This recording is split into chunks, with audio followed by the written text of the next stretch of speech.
This is ANN News Brief. The United Nations Top Court, the International Court of Justice, continued hearings yesterday in The Hague in the genocide case brought against Myanmar by the Gambia. Myanmar's leader Aung San Suu Kyi said her country did not commit genocide against the Rohingya Muslims as charged. She told the court mass exodus of Myanmar's minority Rohingya stemmed from, quote, an internal conflict started by coordinated and comprehensive attacks, end quote. She said the country's defense services responded to the attacks that resulted in an armed conflict that led to the exodus of hundreds of thousands of Rohingya Muslims.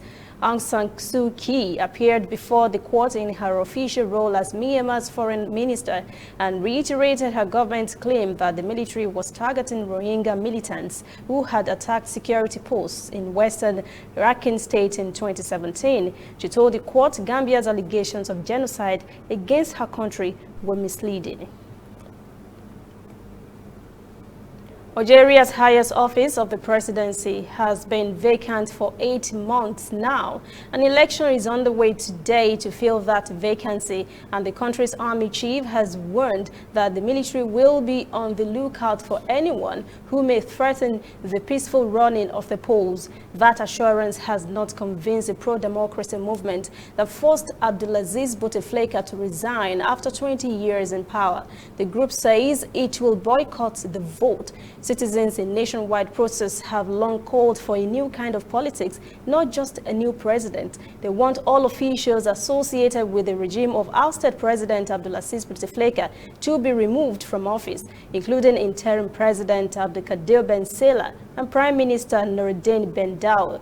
The election of a new president will help Algeria get a fresh start and be freed from rampant protests that had paralyzed the nation. This election would also define whether the oil and gas-rich country would be able to continue its partnership with the West in fighting terrorism.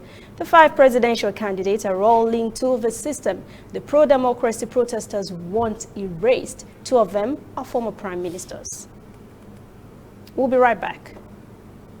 Whether in your house, at your office, on your phone or online, we are there. We have the facts behind the headlines. We cut to the chase with the news you really need. We cover every angle.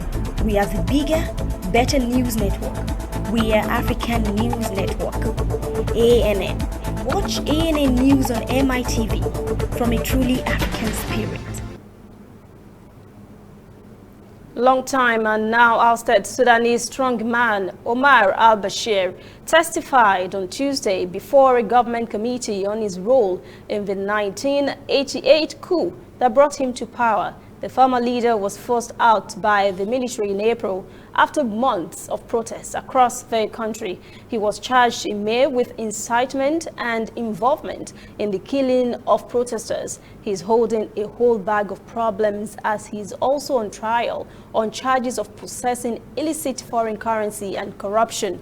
Verdict on that case could be announced on Saturday. International warrants for al-Bashir's arrests were issued by the International Criminal Court in 2009 and 2010. He was charged with war crimes, crimes against humanity, and genocide in the Sudan's Darfur region.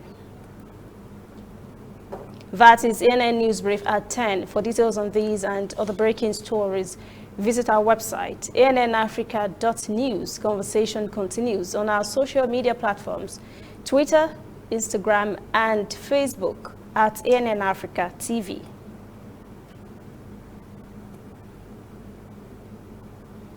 I am Lucy Ademi.